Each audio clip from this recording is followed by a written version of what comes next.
Assalamualaikum warahmatullahi wabarakatuh. Tabi pun.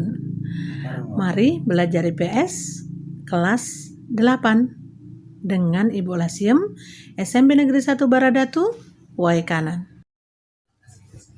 Materi kita hari ini adalah pendistribusian kembali atau redistribusi pendapatan nasional. Yuk kita mulai. Kalian pasti tahu kan, kalau ekonomi itu memiliki sebuah tujuan.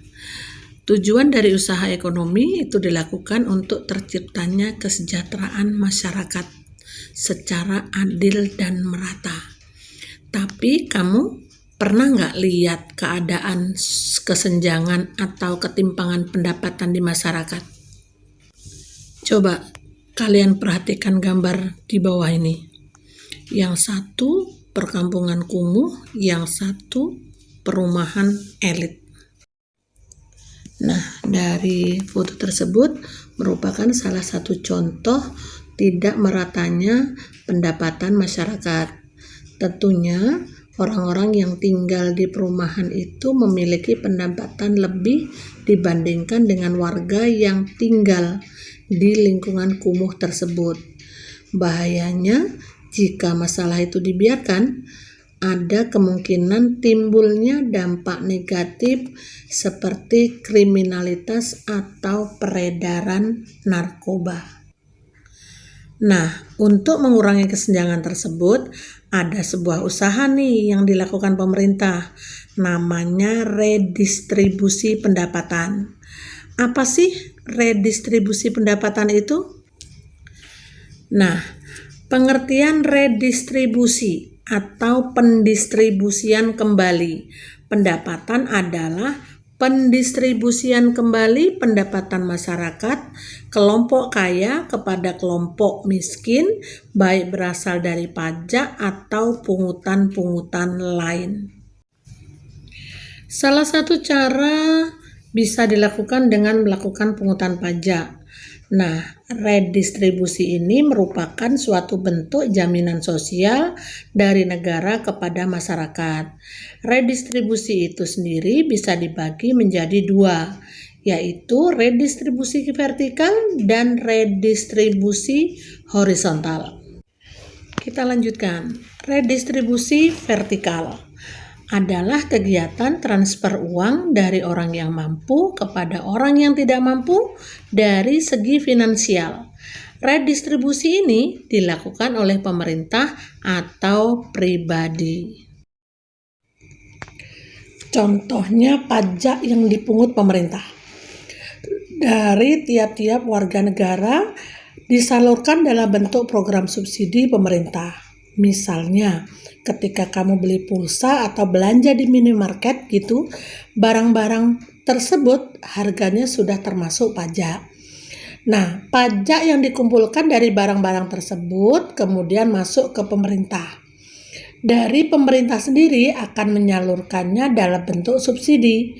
Misal, subsidi bahan bakar. Adanya subsidi pemerintah, maka harga BBM menjadi lebih murah. Redistribusi horizontal merupakan transfer uang antar kelompok. Misalnya dari orang dewasa ke anak-anak. Ini bersifat siklus kehidupan. Coba, siapa di antara kalian yang pernah menerima uang dari ayah atau ibu? Kalau di antara kalian ada yang pernah, berarti kamu sudah merasakan redistribusi penghasilan secara horizontal. Kita lanjut, program redistribusi untuk pemerataan pendapatan Indonesia. Dalam rangka mewujudkan program redistribusi pendapatan di Indonesia, untuk dapat memeratakan pembangunan, pemerintah telah melakukan beberapa strategi. Antara lain dengan merealisasikan beberapa program pemerintah. Apa saja itu? Yang pertama, pemberian jaminan askes kebutuhan primer kepada masyarakat yang tidak mampu. misalnya melalui program BPJS atau Askes, BLT, PKH, BOS, jaminan sosial, beasiswa, atau yang lainnya. Yang kedua, program pemberian kredit lunak yang bertujuan untuk meminjami modal usaha-usaha kecil supaya bisa berkembang. Program kredit lunak ini dikenal di masyarakat dengan nama KUR, Kredit Usaha Rakyat. Yang ketiga, pengembangan industri kecil. Program ini dikenal dengan nama Program Nasional Pemberdayaan Masyarakat Mandiri Pedesaan atau PNPM Mandiri Pedesaan. Yang keempat, pemerintah bekerjasama dengan swasta asing. Yang kelima, pemerintah konsisten dalam mewujudkan kebijakan penegakan hukum dan keadilan ekonomi. Demikian materi kita pagi ini. Kita lanjut minggu depan, kita akan mengadakan tes. Sampai jumpa lagi, tetap semangat, dan Assalamualaikum warahmatullahi wabarakatuh.